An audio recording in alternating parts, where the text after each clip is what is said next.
இந்த வீடியோவில் நாம் பார்க்க போகிறது ஓரங்கட்டும் ஓபிஎஸ் அதிருப்தியில் டிடிவி தினகரன் ஓபிஎஸ் நிலைப்பாட்டில் மாற்றம்.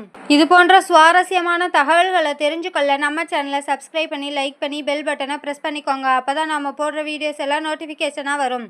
அதிமுகவில் இருந்து பிரிந்தவர்களை மீண்டும் ஒன்றிணைக்கும் முயற்சியில் பாஜக தீவிரமாக உள்ளதுன்னே சொல்லலாம். அதற்கான காரணம் 2026 சட்டமன்ற தேர்தலில் தமிழகத்தில் அவர்கள் காலூன்ற வேண்டும் என்பதேயாகும் எனவும் சொல்லப்பட்டு வருதுன்னே சொல்லலாம். இதன் காரணமாக சமீபத்தில் அண்ணாமலை டிடிவி தினகரனை சந்தித்து தேசிய ஜனநாயக கூட்டணியில் இணையுமாறு வலியுறுத்தினார்.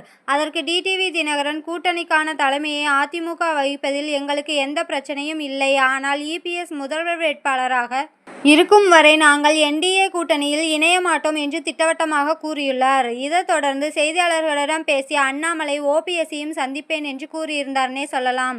இதனால் நயினார் நாகேந்திரனை எதிர்ப்பவர்களை மட்டும் அண்ணாமலை சந்திப்பது ஏன் என்ற கேள்வியும் எழுந்தது. இதற்கிடையில்தான் நேற்று செய்தியாளர்களை சந்தித்த ஓபிஎஸ், அண்ணாமலை வந்து அழைத்தால் என்டிஏ கூட்டணியில் இணைவீர்களா என்ற கேள்விக்கு அது குறித்து தற்சமயம் நான் எந்த பதிலும் கூற விரும்பவில்லை என்றும், டிடிவி தினகரன் இபிஎஸ்ஐ முதல்வர் வேட்பாளராக ஏற்பதற்கு வரவேற்பு அளிப்பதாகவும் கூறியிருந்தார்னே சொல்லலாம்.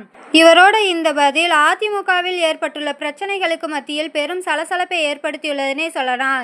இதனால இவர் என்டிஏ கூட்டணியில் இணையும் வாய்ப்பு இருப்பதாகவும் சொல்லப்பட்டு வருதுன்னே சொல்லலாம். தற்சமயம் ஓபிஎஸ் ஆதரவை சார்ந்திருக்கும் டிடிவி தினகரனுக்கு இது அதிருப்தியை ஏற்படுத்தியுள்ளதாக அமமுக தொண்டர்கள் கூறி வருகின்றனர். அண்ணாமலை ஓபிஎஸ் சந்திப்பு விரைவில் நடக்கும் என்று எதிர்பார்க்கப்பட்டு வருதுன்னே சொல்லப்பட்டு வருது. இது போன்ற சுவாரஸ்யமான தகவல்களை தெரிஞ்சுக்கொள்ள நம்ம சேனலை சப்ஸ்கிரைப் பண்ணி லைக் பண்ணி பெல் பட்டனை ப்ரெஸ் பண்ணிக்கோங்க. அப்பதான் நம்ம போடுற வீடியோஸ் எல்லாம் நோட்டிஃபிகேஷனாக வரும்.